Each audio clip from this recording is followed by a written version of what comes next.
నిజామాబాద్ జిల్లాలో అక్రమంగా అమ్ముతున్న గంజాయిని ఎగ్జైజ్ పోలీసులు స్వాధీనం చేసుకున్నారు. జిల్లాలో గంజాయి దందా జరుగుతుందన్న పక్కా సమాచారంతో రంగంలోకి దిగిన పోలీసులు జిల్లా కేంద్రంలో ఆటోనగర్ వద్ద 4 కిలోల ఎండు గంజాయి పట్టుకున్నారు. ఎండు గంజాయి అమ్ముతున్న 2 మహిళలను ఎక్సైజ్ పోలీసులు అరెస్ట్ చేసి వారి దగ్గర నుంచి ₹1,00,000 విలువైన గంజాయిని స్వాధీనం చేసుకున్నారు.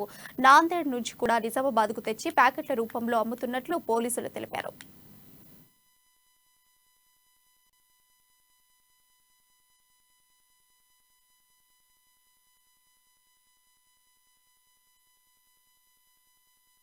నా పేరు Mallareddy, excise superintendent Nizamabad district. ఈ రోజు తెల్లవారుజామున మాకు రాబడిన సమాచారం మేరకు నిజామాబాద్ పట్టణంలో ఆటోనగర్ లో 2 వ్యక్తుల దగ్గర గాంజాయి నిల్వలు ఉన్నాయంటే మాకు వచ్చిన సమాచారం ప్రకారం ఈ రోజు మార్నింగ్ మేము రైడ్ చేయడం జరిగింది. మా ఎస్హెచ్ఓ నిజామాబాద్ పరిధిలో ఎస్ఐ మల్లేష్ టీం ఆధ్వర్యంలో వాళ్ళ సిబ్బంది నిజామాబాద్ పట్టణంలో 2 ఇండ్లు రైడ్ చేయడం జరిగింది. ఒక 2 ముద్దాయిల దగ్గర ఒక్కొక్కరి దగ్గర 2 కిలోల డ్రై గాంజా దొరకడం జరిగింది. మొదటి ముద్దాయి ఎవరి దగ్గర Shaik Rasheeda Begum, wife of Abdul Razak, age 35 సంవత్సరాలు, ఆటోనగర్ నిజామాబాద్. షేక్ రషీదా బేగం ఈమె దగ్గర 2 కిలోల డ్రై గాంజా దొరికింది. ఈమెను విచారించగా ఎక్కడి నుంచి తెచ్చినావమ్మా ఈ గంజాయిని ఎక్కడంటే మహారాష్ట్రకి వెళ్లి నాందేడ్ పట్టణంలో గుర్తు తెలియని వ్యక్తుల దగ్గర కిలో 11,000 రూపాయలాగా పర్చేజ్ చేసి నిజామాబాద్ టౌన్ కి తీసుకొచ్చి చిన్న చిన్న ప్యాకెట్లు 50 గ్రాములు 30 గ్రాములు అట్లా ఒక్కొక్క ప్యాకెట్ చేసి